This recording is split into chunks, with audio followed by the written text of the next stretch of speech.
Bismillahirrahmanirrahim. Assalamualaikum warahmatullahi wabarakatuh. Alhamdulillahirabbil alamin wa bihi nasta'in wa ala murid dunya waddin. Assalatu wassalamu ala asyrofil anbiya'i wal mursalin sayyidina wa maulana Muhammadin wa ala alihi wa sahbihi ajma'in. Amma ba'du.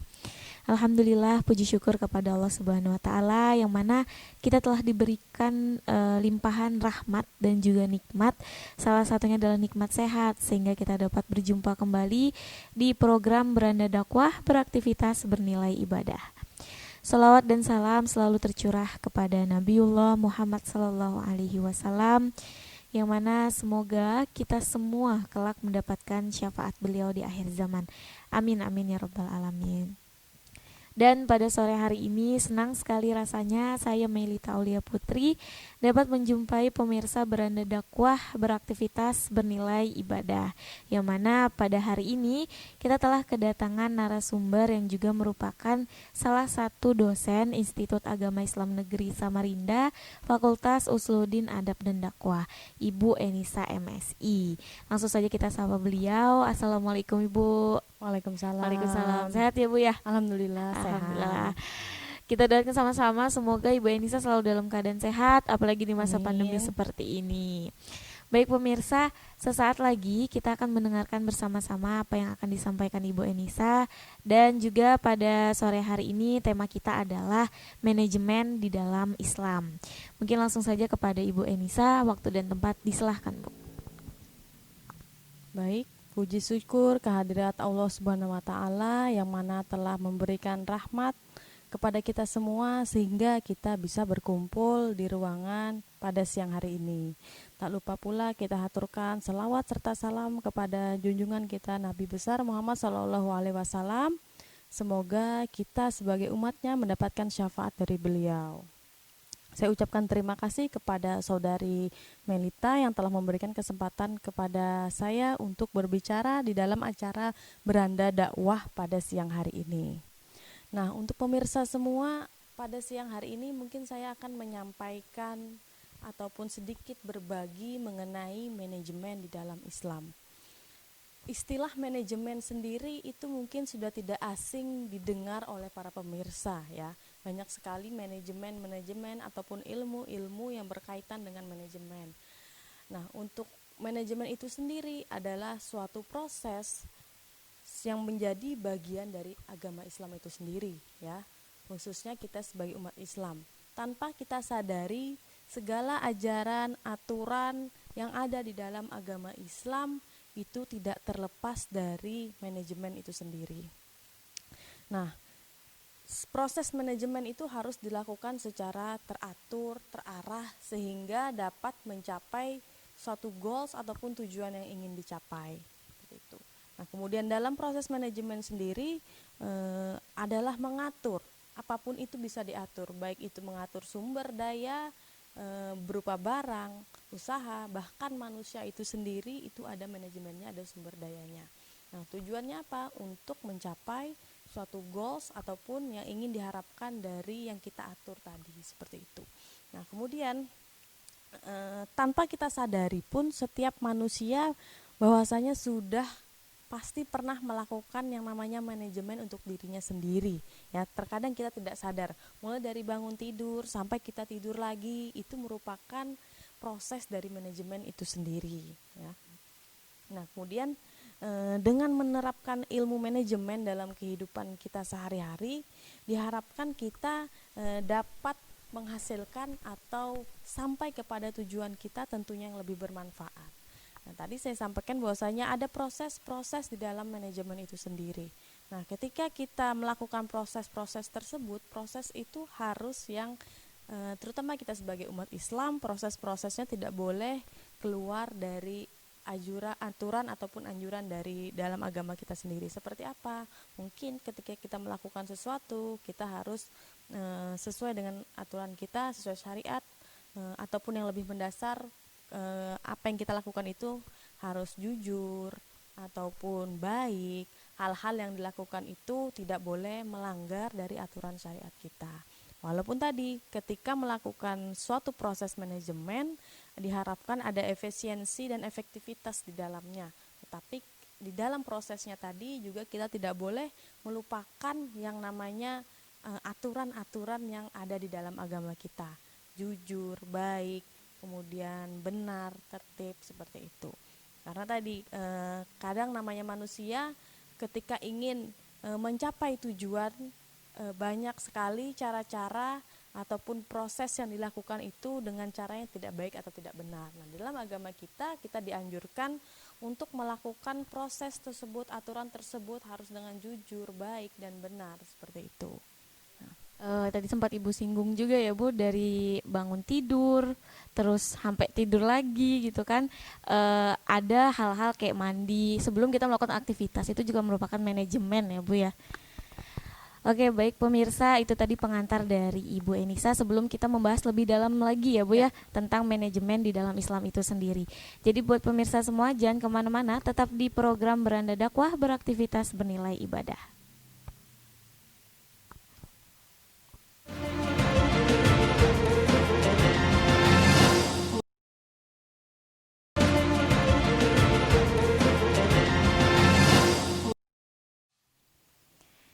Baik, terima kasih pemirsa, masih bersama kami di program Beranda Dakwah, beraktivitas bernilai ibadah, dan masih bersama Ibu Enisa dengan tema manajemen di dalam Islam. Dan kita ketahui bersama tadi di awal juga, Ibu Enisa bilang bahwa tanpa kita sadari bahwa kita sebagai manusia sudah melakukan manajemen di diri kita sendiri ya Bu ya. Dari bangun tidur sampai kita tidur lagi, itu kita sudah melakukan manage pada diri sendiri. Ditambah lagi dalam kita melakukan aktivitas, kita berbuat baik, jujur, itu sudah menerapkan manajemen di dalam Islam. Nah, setelah ini kita bakal ketahui lebih dalam kembali manajemen di dalam Islam itu sendiri. Langsung saja kepada Ibu Enisa, waktu dan tempat disilahkan. Baik, terima kasih.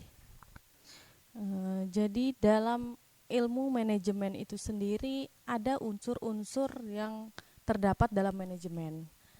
Kalau disingkat itu ada POAC atau P. P-nya itu adalah programming. Artinya dalam programming itu kita melakukan ataupun menyusun rencana-rencana programming atau planning ya, melakukan rencana, melakukan program apa yang ingin kita lakukan, menyusun rencana terlebih dahulu. Kemudian ada nama O. O yaitu organizing, mengatur. Setelah kita memiliki rencana, setelah kita ada planning, tentunya kita akan mengatur apa itu rencana kita, ya, seperti itu. Kemudian ada E atau actuating, itu artinya kita melakukan hal tersebut, apa yang kita rencanakan, program kita tadi kita lakukan ataupun kita laksanakan sesuai dengan rencana dan program yang kita buat tadi, seperti itu. Nah, kemudian yang terakhir ada C, yaitu controlling ya. Dari bahasanya controlling yaitu mengontrol atau mengawasi. Jadi ketika kita melakukan suatu manajemen, di dalamnya ada planning, ada organizing, ada actuating, ada controlling ya. Ketika kita melakukan sesuatu, hasil akhir yang kita lakukan itu harus kita kontrol atau kita awasi. Apakah hasil tersebut sudah sesuai dengan yang kita harapkan, sudah sesuai dengan kita rencanakan atau tidak. Tentunya dengan kita melakukan proses manajemen ini diharapkan hasil yang kita dapat itu hasil yang terbaik dari proses manajemen itu sendiri. Nah, di dalam Islam ketika kita ingin beribadah ya, tentunya kita melakukan sesuai dengan aturan yang ada di dalam Al-Qur'an ataupun hadis Nabi Muhammad SAW. Contoh ikon yang sangat ikonik itu di dalam Islam adalah ketika kewajiban kita sebagai umat Islam untuk sholat ya. Jadi kita tahu di dalam sholat itu ada aturan, ada rukun-rukun yang harus kita jalankan supaya sholat kita menjadi sah dan diterima oleh Allah Subhanahu Wa Taala. Mulai dari bersuci ya, prosesnya bersuci, kemudian di proses bersuci itu tadi ada mandi, ada wudhu, ada aturan di dalamnya. Ketika kita wudhu, apa yang harus kita lakukan terlebih dahulu, kemudian harus tertib dan berurutan ya, sehingga hasilnya tadi maksimal. Nah, itu merupakan bagian dari manajemen. Begitu pula sholat ketika kita sholat, yang pertama kita harus lakukan seperti niat, ya. Ketika kita tidak membaca niat atau memiliki niat untuk sholat, sholat kita dianggap tidak sah. Begitu pula dengan manajemen, artinya ada planning, ada rencana yang kurang, ya, organizingnya itu kurang ketika kita tidak melaksanakan aturan-aturan tersebut. Jadi ketika kita bicara manajemen dalam Islam, bahwasanya proses manajemen itu sendiri adalah suatu ajaran yang tidak terlepas dari agama kita Islam. Karena setiap ibadah yang diajarkan oleh yang disampaikan oleh Nabi Muhammad SAW banyak. Artinya setiap ibadah yang kita lakukan ataupun ajaran-ajaran yang beliau sampaikan itu mengandung unsur-unsur manajemen di dalamnya. Seperti itu. Nah, dalam pandangan Islam sendiri, segala sesuatu yang kita lakukan itu harus rapi, benar, tertib, dan teratur, ya. Jadi ketika kita sholat, tidak bisa kita mau langsung sujud, ya, Maya. Ketika kita berwudu, tidak mungkin kita mau langsung mencuci kaki. Tetapi di dalam agama Islam, proses itu sudah sangat jelas, rapi, tertib, dan teratur. Tidak boleh kita melakukan itu secara asal-asalan. Ya, tentunya hasil yang diharapkan tadi tidak maksimal ketika kita melakukan suatu ibadah ataupun aktivitas yang asal-asalan ataupun tidak sesuai dengan kaidah atau syariahnya. Nah, di dalam hadis Nabi Muhammad sendiri yang diriwayatkan oleh Tabrani, bahwasanya sesungguhnya Allah sangat mencintai orang yang jika melakukan sesuatu pekerjaan itu secara itqan. Itqan itu artinya tepat, terarah, jelas, dan tuntas. Jadi ketika kita beribadah harus jelas, tertib, terarah, dan tuntas, ya. Ketika kita melakukan ibadah, dan itu merupakan salah satu hadis Nabi. Nah, jadi ketika kita ingin beribadah apapun itu, tentunya itu tidak terlepas dari manajemen. Nah, dalam kehidupan sehari-hari pun, dari zaman manusia pertama yang hidup di bumi, Nabi Adam dan Hawa, ya, beliau melakukan tatanan kehidupan yang sangat teratur. Nah, seperti itu. Nah, itu di dalamnya juga termasuk ada manajemen. Betul. Ketika kehidupan itu berlangsung, seperti itu. Oke, baik pemirsa, itu tadi penjelasan dari Ibu Enisa sendiri tentang manajemen dalam Islam. Dan setelah ini masih banyak ya Bu ya, yang masih aturan-aturan ataupun manajemen di dalam Islam itu sendiri. Jadi jangan kemana-mana, tetap di Beranda Dakwah, beraktivitas bernilai ibadah.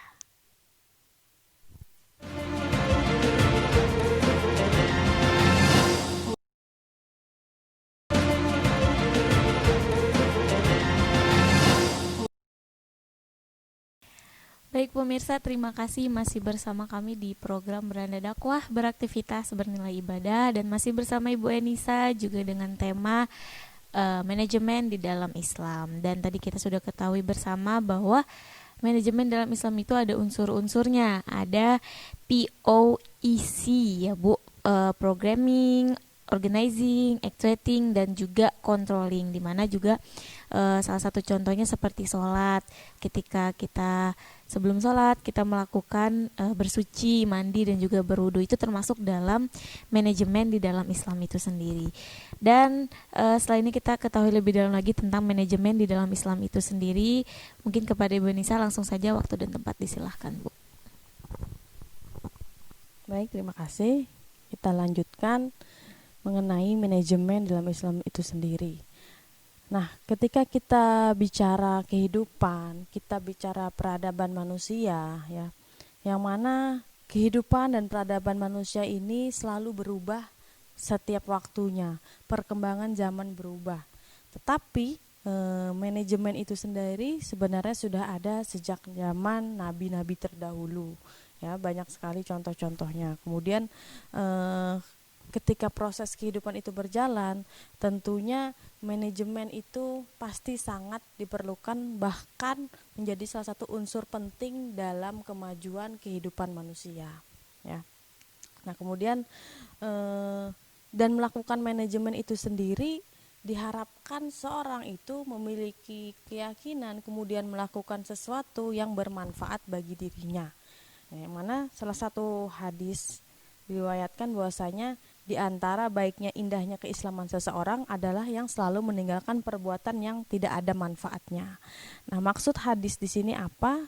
Bahwasanya Nabi Muhammad SAW mengatakan manusia yang paling baik adalah manusia yang melakukan segala aktivitas itu yang bernilai manfaat.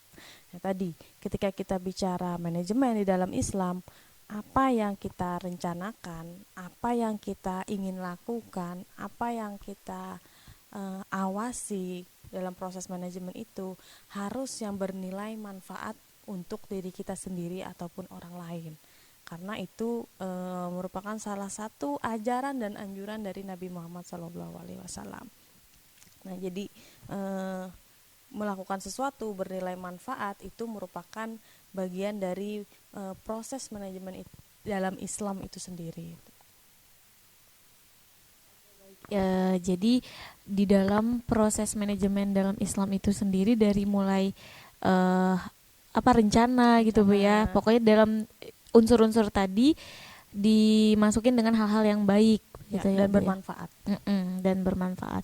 Dan kalau ini ada contoh di dalam manajemen dalam Islam selain sholat tadi Bu? Oke, baik. Mungkin contohnya ketika aturan ataupun manajemen dalam Islam itu sendiri banyak sekali contohnya ya men. Mungkin dalam hal mendidik anak juga ada aturan ataupun cara-caranya. Kemudian dalam berumah tangga, kemudian dalam ibadah haji. Nah, itu merupakan di dalam proses kegiatan ibadah tersebut juga mengandung unsur-unsur manajemen di dalamnya. Ya, seperti yang pada segmen sebelumnya saya sampaikan bahwasanya ketika kita melakukan ibadah, di dalam ibadah yang kita lakukan itu pasti mengandung proses-proses ataupun unsur-unsur manajemen itu sendiri. Kita sebagai umat Islam tidak bisa melakukan ibadah secara asal-asalan, karena tadi tujuan kita adalah untuk mengharapkan ridho dari Allah, tentunya juga sesuai dengan syariat yang sudah dijelaskan di dalam Al-Quran dan hadis itu sendiri. Nah, seperti itu. Bahkan di dalam sholat dan bersuci pun sesuai aturan dan juga banyak manfaatnya Bu ya. Ada manfaat sendiri-sendiri di dalam apa yang kita ingin lakukan. Ya, benar sekali. Jadi itulah indahnya Islam ya, bahwasanya apa yang kita lakukan itu ada manfaatnya tersendiri. Tidak semerta-merta Nabi Muhammad itu menjelaskan di dalam hadis ketika kita melakukan sholat ataupun ibadah lainnya tidak memiliki suatu makna ataupun manfaat di dalamnya. Dengan kita melakukan secara baik, tertib dan teratur tadi, ada tujuan yang ingin didapat oleh kita sebagai umat Islam itu sendiri, seperti itu. Nah, kemudian juga ada hadis yang menyebutkan, yang diriwayatkan oleh Tabrani, bahwasanya arah pekerjaan yang jelas sesungguhnya isi hadisnya sesungguhnya Allah menyukai amalan yang bermanfaat tadi. Ya, artinya amalan yang jelas, amalan yang tertib dan baik seperti itu. Amalan-amalan tentunya yang bernilai manfaat seperti itu. Ya, bahkan sebaik-baik manusia adalah manusia yang bermanfaat buat sekitarnya dan ya. orang lain seperti itu. Nah, baik, mungkin sedikit juga saya menyinggung bahwasanya ketika Nabi Muhammad melakukan manajemen ya di dalam kehidupan beliau, itu tidak terlepas dari namanya unsur-unsur manajemen. Walaupun mungkin pada zaman Nabi Muhammad terdahulu itu istilahnya bukan manajemen, tetapi mengatur. Nah, tapi banyak sekali riwayat-riwayat ataupun cerita-cerita yang menuliskan bahwasanya Nabi Muhammad adalah seorang leader atau bahkan manajer yang sangat hebat pada zamannya pada saat itu ya. Nah, manajemen yang dilakukan Rasulullah itu seperti apa? Mulai dari beliau tidak pernah mendiskriminasi, baik itu secara ras, suku ataupun agama. Bahkan diriwayatkan beliau juga pernah berniaga dengan seorang Nasrani. Jadi beliau tidak mendiskriminasi seseorang seperti itu.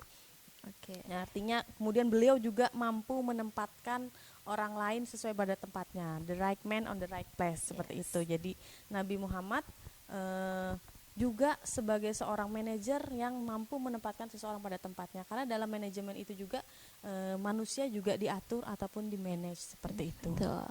Oke, baik pemirsa, setelah ini kita akan ada di sesi tanya jawab. Jadi untuk pemirsa Beranda Dakwah yang ada di rumah, jika ingin bertanya langsung saja hubungi di nomor 0822 4887 4885. Nanti bakal kita bacakan dan akan langsung dijawab oleh Ibu Enisa.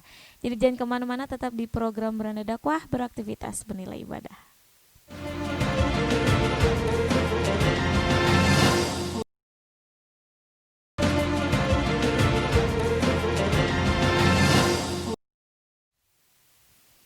Baik, terima kasih pemirsa, masih bersama kami di Beranda Dakwah, beraktivitas bernilai ibadah, dan masih bersama Ibu Enisa dengan tema manajemen dalam Islam. Dan kita sudah masuk ke sesi tanya jawab, dan ada pertanyaan terpilih dari Saudari Anissa. Pertanyaannya nih Bu, bagaimana memanage diri sendiri dalam beraktivitas atau dalam beribadah nih? Nah, mungkin untuk Saudari Anissa bisa menyimak juga jawaban dari Ibu Enisa. Oh, sama nih namanya. Silakan Bu Enisa. Baik, terima kasih atas pertanyaan yang diberikan oleh pemirsa atas nama Anissa ya, sama namanya. Oke, ketika kita bicara memanage aktivitas ataupun ibadah untuk diri kita sendiri, ya, yang kita manage ini adalah aktivitas kita, kemudian diri kita sendiri.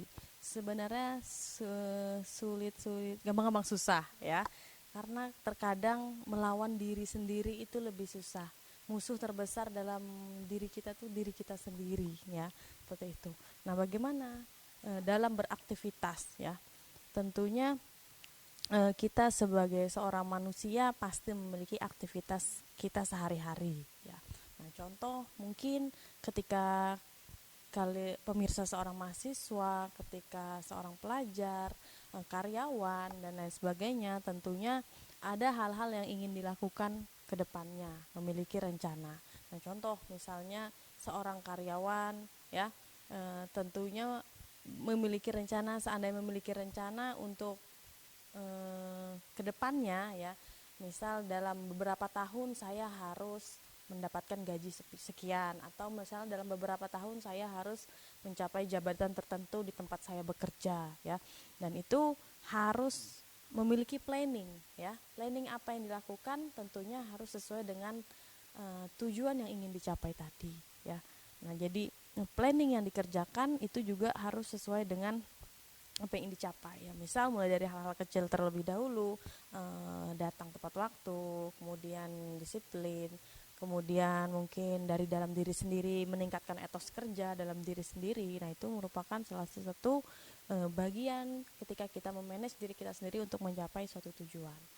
Nah, pada saat kita beribadah pun sama seperti itu ya. Sebagai umat Islam banyak sekali ibadah-ibadah ya, baik itu sunnah ataupun wajib yang biasa kita lakukan ya. Contoh sederhana ketika kita ingin sholat malam ya, banyak sekali terkadang godaannya pada saat kita ingin sholat malam. Mungkin di pagi hari, di siang hari kita udah benar-benar niat, oh nanti malam saya ingin bangun sholat malam, tetapi pada saat malam kita tidak terbangun dan lain sebagainya. Nah, mungkin untuk mencapai hal yang saya bilang ya cukup sederhana ya, sholat malam, bisa kita melakukan proses-proses manajemen ataupun rencana-rencana terlebih dahulu untuk supaya kita tadi dapat bangun tengah malam untuk melaksanakan sholat. Mungkin dengan contoh sederhana, siang ataupun malamnya jangan tidur terlalu larut malam, kemudian memasang alarm. Nah, itu kan salah satu proses ataupun program yang kita lakukan supaya kita bisa bangun sholat malam. Nah, untuk ibadah yang lainnya mungkin seperti pergi haji dan umroh ya kan, merupakan salah satu ibadah sunnah dan wajib yang terkadang bagi sebagian umat muslim di dunia bukan hal yang mudah untuk dilakukan. Perlu adanya proses perencanaan di dalamnya ketika kita ingin melakukan ibadah umroh ataupun haji tersebut ya. Mungkin dari hal banyak kendalanya ya, mulai finansial, waktu, kesempatan dan lain sebagainya. Nah, ketika kita bicara finansial ya, itu mungkin sekarang sudah banyak instansi-instansi ataupun lembaga-lembaga yang sudah menawarkan jasa-jasa perencanaan keuangan untuk ibadah haji seperti itu. Nah, itu merupakan juga salah satu proses perencanaan yang kita lakukan ketika kita ingin melaksanakan ibadah haji. Nah, mungkin contoh-contoh planningnya seperti kita ingin menabung ketika kita mungkin masih kekurangan dalam hal finansial, tetapi kita ingin melakukan ibadah haji tersebut. Atau mulai dari waktu, misalnya kita bisa mengatur jadwal bagaimana sebisa mungkin kita mengosongkan waktu kita untuk beribadah ketika kita memiliki aktivitas yang sangat padat seperti itu. Nah, dan tentunya juga rencana yang dilakukan, program-program yang dilakukan itu harus sesuai ataupun masuk akal untuk mencapai tujuan tersebut. Itu ya. Nah, semoga pertanyaan dari Anissa bisa terjawab ya. Pertanyaan kedua nih Bu, dari Salma berada di Jalan Sempaja. Bagaimana semisal kita sudah merencanakan sesuatu di dalam hidup kita, tetapi endingnya tidak sesuai dengan apa yang diharapkan. Nah, bagaimana nih jawabannya Bu? Baik, ketika kita bicara manajemen, ada planning, ada yang direncanakan, ada hasil ya. Nah, hasil yang kita planningkan ternyata tidak sesuai dengan yang kita harapkan. Dalam unsur manajemen ada yang namanya fungsi controlling. Nah, disitulah fungsi controlling, kita bisa mengontrol kenapa planning yang kita jalankan atau hasil akhir yang kita kerjakan itu ternyata tidak sesuai dengan planning kita. Bisa kita melihatnya dari organizingnya, bagaimana mereka mengaturnya, ataupun program-program yang dijalankan, apakah ada ketidaksesuaian, ada miss di dalamnya. Nah, itu fungsi dari controlling. Jadi seorang tersebut harus bisa melihat juga planning yang dikerjakan, programnya apakah ada kesalahan atau adapun ada kekurangan di dalamnya sehingga tujuan akhirnya itu tidak sesuai yang diharapkan. Dan tentunya juga kita sebagai umat Islam tidak bisa melupakan peran dari yang merencanakan ya, peran Allah Subhanahu wa taala, bahwasanya manusia yang merencanakan, Allah yang menentukan. Jadi kita tidak boleh melupakan juga bahwasanya di dalam usaha kita itu kita harus ada usaha untuk mendekati yang merencana atau yang menentukan itu semua. Nah, mungkin itu yang perlu diingat juga dalam proses manajemen itu sendiri. Yes. Seperti itu. Oke, baik, semoga jawaban tadi bisa terjawab ya pertanyaannya Bu ya, untuk saudari Anissa dan juga saudari Salma. Oke, baik pemirsa, jangan kemana-mana, tetap di program Beranda Dakwah, beraktivitas bernilai ibadah.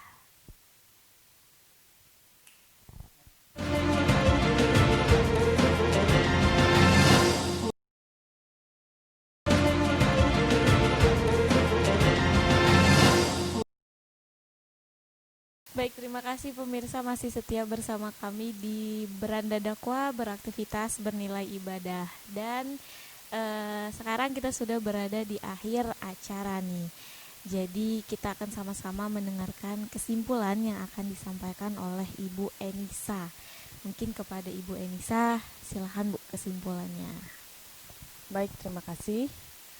Dari beberapa hal yang sudah kita bahas di beberapa segmen sebelumnya mengenai manajemen dalam Islam. Nah, untuk manajemen sendiri itu tidak bisa kita lepaskan dari dalam ajaran agama kita Islam itu sendiri. Karena yang mana kita ketahui, beberapa ibadah yang terdapat dalam ajaran agama Islam itu sendiri mengandung unsur-unsur manajemen di dalamnya. Jadi perlu kita ketahui bersama juga, ketika kita berbicara manajemen itu ada di dalam ajaran Islam ya. Kemudian sejak zaman nabi-nabi terdahulu, manajemen itu juga sudah ada dan sudah dilakukan oleh para nabi-nabi terdahulu, walaupun mungkin dulu namanya bukan manajemen, tapi proses mengatur, baik itu mengatur kehidupan sehari-hari ataupun mengatur peradaban, mengatur perang seperti itu. Nah, itu merupakan proses dari manajemen itu sendiri ya. Itu yang perlu kita ketahui. Nah, kemudian dalam proses manajemennya itu juga kita harus melakukan sesuatu yang bernilai manfaat ataupun ibadah. Paling tidak yang kita lakukan itu baik, benar ya, tidak melanggar aturan syariat agama kita Islam. Ketika kita melakukan sesuatu, merencanakan sesuatu, program yang ada di dalamnya itu harus sesuatu yang bermanfaat. Sebagaimana yang kita ketahui bersama bahwasanya Nabi Muhammad sebaik-baiknya manusia, hadis Nabi Muhammad adalah orang yang bermanfaat bagi dirinya sendiri dan orang lain. Bagaimana kita menciptakan nilai manfaat itu untuk diri kita dan orang lain. Nah, di dalamnya, dalam manajemen itu sangat diperhatikan sekali. Jadi kita tidak boleh melakukan suatu perencanaan program yang merugikan orang lain, yang merendahkan orang lain mungkin seperti itu, atau hanya menjadi keuntungan diri sendiri tetapi merugikan orang lain. Nah, hal itu sangat dilarang dalam agama kita. Jadi kita benar-benar memperhatikan itu di dalam proses manajemen itu sendiri. Ya. Jangan sampai tadi program proses manajemen yang kita lakukan merugikan orang lain, bahkan mencelakai orang lain demi keuntungan pribadi kita sendiri. Ya, mungkin itu dari saya. Oke, baik. Dan perlu kita ketahui bersama-sama juga bahwa apapun kita berusaha untuk mencapai tujuan dan mencapai target ya Bu ya, target kehidupan kita boleh, tapi juga jangan melupakan bahwa Tuhan pun mempunyai rencana untuk kehidupan kita. Gitu. Ya, Tuhan yang menentukan. Dari semua proses, dari manajemen, dari planning, organizing, actuating sampai controlling ya. Sudah sangat baik sekali. Tentunya dengan kita menjalankan proses manajemen dalam kehidupan sehari-hari kita, pastinya bernilai manfaat untuk diri kita sendiri. Banyak sekali manfaat yang kita lakukan, yang kita dapat dari kita menjalankan proses manajemen itu sendiri. Ya, dan juga tidak lupa dengan berdoa, artinya usaha di dalam manajemen itu, dalam program usaha yang kita lakukan, kita tidak boleh melupakan Allah Subhanahu wa taala ya, karena tadi segala sesuatu yang kita lakukan itu ditentukan oleh Allah Subhanahu wa taala. Nah, itu yang poin pentingnya kita sebagai umat Islam. Kita tidak boleh melepaskan diri saja ya, walaupun kita merasa diri kita hebat, saya sudah menjalankan program yang sangat detail, serinci mungkin, goalsnya pun sudah sangat jelas, tapi kita sebagai umat Islam tidak boleh lupa, tidak boleh bersombong diri, bahwasanya ada Allah yang menentukan apa yang kita rencanakan tadi. Seperti itu. Oke, terima kasih banyak Bu Enisa atas hari ini ya, banyak sekali ilmu-ilmu yang kita dapatkan tentang manajemen dalam Islam. Bahkan ada nasihat bahwa sebaik-baik manusia adalah bermanfaat buat diri sendiri dan juga orang lain.